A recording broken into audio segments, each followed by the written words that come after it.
Le monde des sorciers n'est en fait pas tellement différent du monde des humains. Il était ainsi une fois une jeune sorcière qui avait atteint l'âge de se marier. Mais chaque fois que ses parents lui proposent un prétendant, elle refuse. Un jour, elle décide d'aller visiter toutes les contrées de sorciers afin de trouver chaussure à son pied. Pendant qu'elle survole un immense champ, son attention fut attirée par une voix qui venait d'un arbre. Coulonner noble, aime qui tu veux, aime qui tu veux. Charmée par la voix, la jeune sorcière perd de l'altitude.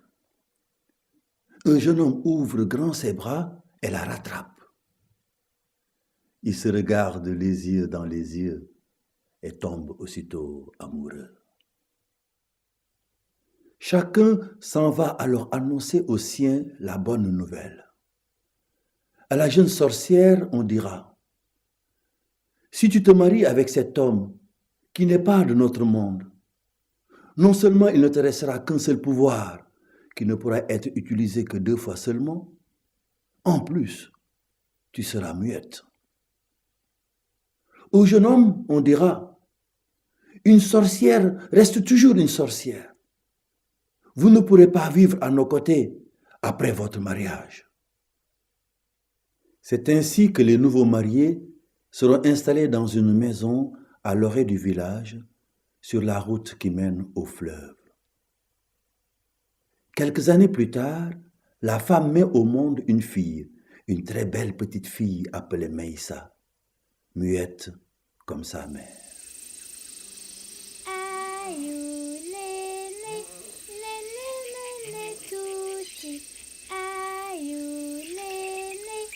Regarde Maïssa comme le bébé dort bien.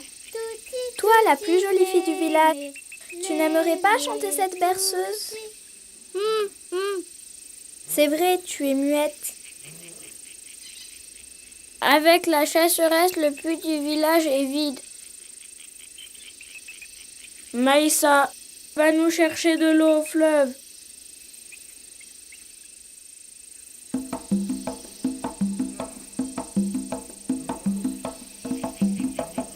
Tu sais, Maïssa, j'ai peur du monstre qui vit dans le fleuve. Il pourrait nous dévorer.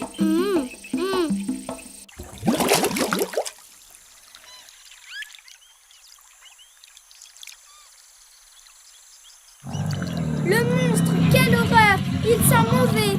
Fuyons, il va nous manger. Le monstre demande qu'on lui offre la plus belle fille du village. Sinon, nous ne pourrons plus chercher tranquillement de l'eau au fleuve. Et c'est toi, Maïssa, la plus jolie.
Avec tes tenailles, arrache-lui les dents.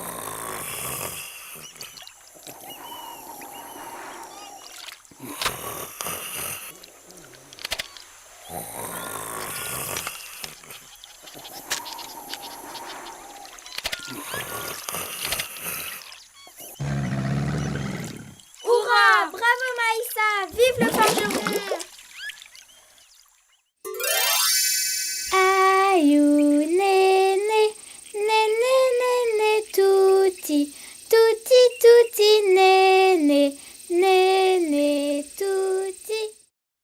Le soir, au clair de lune, comme tous les soirs qui vont suivre, les villageois se réunissent autour de Maïssa pour écouter ses belles chansons avant d'aller s'endormir d'un sommeil paisible.